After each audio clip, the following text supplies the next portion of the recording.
Alright, so in this last section, I wanted to discuss emergency respite, or where you can go in dire situations. So, what constitutes a dire situation? Well, here's some examples. Having no money and needing it desperately, being evicted or kicked out of your house, suddenly finding yourself forced to live on your own, or being in a state of emotional or psychological distress with nobody in your immediate environment being supportive of you.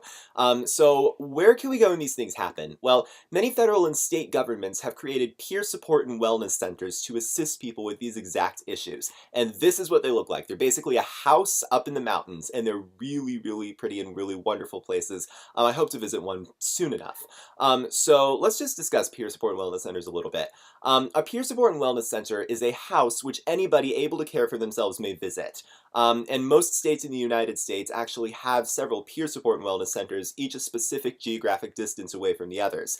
And services, or some of the services which PSWCs provide, include you may stay at or sleep in a bed of a peer support and wellness center for 7 days and 7 nights at a time. On 2 days out of each week, the staff of a peer support and wellness center will take you shopping. They will give you $70 to spend on any groceries or items you may need, and if you need a little bit more money, most PSWCs will be willing to give you a small overage. And they also offer a 24/7 peer support services, basically free therapy to help you through any issue, be it abuse, trauma, mental illness, a mother who hates everything about you, etc. And these peer support services include one-on-one counseling from PSWC staff whenever you want or need it, and a 24/7 free phone therapy line. These are called warm lines, which you can call from anywhere to receive peer support, which is a revolutionary type of therapy designed to treat bad experiences. And they also offer free access to a computer to work on your online business. Yes. And they also offer daily wellness activities, which includes things like beading, cooking, music performance, stuff like that. So now I just wanted to discuss living on the edge. And this is when you're broke, you need to get back on your feet, and you have nowhere else to go. Here's one thing you can do. It's basically the same style of life as like someone who might live out of their car if they had to.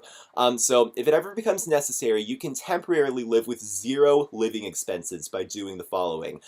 During shopping day at a PSWC, purchase an Uber, Lyft, or iTunes gift card to use for taxi fare. And at the end of your 7-day stay, have a taxi take you from one PSWC to another one in your state. Live at that PSWC, work on your online business, purchase another gift card on shopping day, and at the end of your 7-day stay, use the gift card you purchased to get a taxi ride to another PSWC. And repeat the cycle, going to PSWCs outside of your state if you have to, and spending every day using the zero investment cash generators and escape the cage until you establish a stable enough source of passive income to pay for a place to live. So continuing this, here are a little bit of tips. If you find yourself in this type of situation, you'll want to establish a source of income as quickly as possible. The easiest way to do this is, from the PSWC computer, do the method I've listed in Phase 1 of Escape the Cage entitled GPTX2, the video spinning trick. You'll be able to watermark your videos, and if you choose to upload your videos to YouTube, edit them accordingly with YouTube's video editor. And if you want to record your own videos, you can purchase a cheap webcam with audio recording capability during shopping day for about $10 to $20, and a microphone is all you really need. Always call a peer support and wellness center that you're interested in visiting in advance and ask the following. Do you guys have a shopping day? Do you guys have a computer that a visitor can use? And when can I schedule a proactive interview or stay for respite? And you'll need to have a proactive interview at a given peer support and wellness center before you can stay there. It's a good idea to schedule one or ask if they have beds available in advance, always, because you don't want to like taxi yourself over there only to realize that they don't have room for you and have wasted your taxi fare.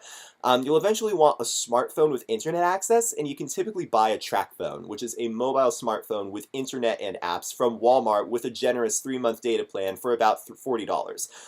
So this will give you access to Uber and Lyft so you can travel between locations. I don't condone doing any of this. But like, if you need to, you can create Uber or Lyft accounts for every prepaid Visa card you purchase, regardless of how much money is on the card, and use your own account's referral codes to get very cheap rides. So here's a little bit of just philosophy that I have on this. Only live like this for as long as you have to. If you start to rely on peer support and wellness centers as places to live for an extended period of time, the following may happen to you. You may be asked not to return. You may develop a dependency on peer support and wellness centers for food and shelter, which may potentially stop you from becoming self-sufficient. Always work towards leaving the cycle if you should ever need to utilize it. That's like one of the #1 rules about living this way. And another thing I wanted to talk about was ethicality. There's a fine line between using peer support and wellness centers as they were intended and selfishly taking advantage of the services that they offer. To live this way ethically, always do the following. Detect and recognize your level of need. Don't try to convince yourself that you need more than you actually do, and don't try to convince yourself that you need less than you actually do. For example, if you have $800 saved up from your online business and are just staying at peer support and wellness centers to save money, you're mooching. Find a place to live and let someone in a worse situation than you use the resources that you're using up. But if you've been staying at peer support and wellness centers for almost 2 weeks, still haven't made any money, and feel guilty about using up their resources, don't be. Don't be ashamed to live at a peer support and wellness center for 1 more week while you use the methods from phase 1 to get back on your feet and eventually break out of the cycle. And only take what you need from what peer support and wellness centers offer. If you're capable of paying for your own living expenses, pay them. Only use the money peer support and wellness centers give you on shopping day if you have no other way of paying for food and supplies. Where your actual need for resources ends is where your utilization of those resources should end.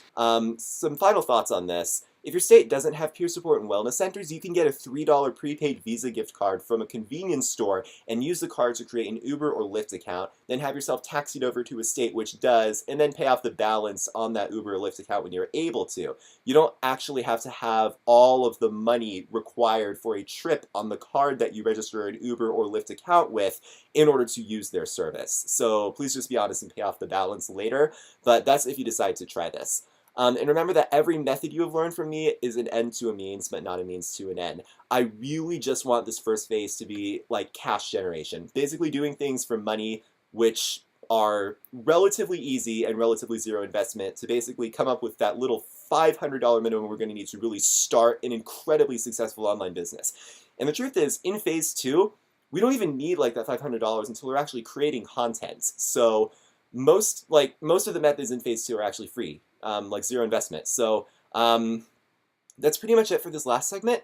Hopefully the information I've told you in all of these videos has been extremely helpful, and hopefully you'll continue to work with me in this website. So that's going to be the end of this.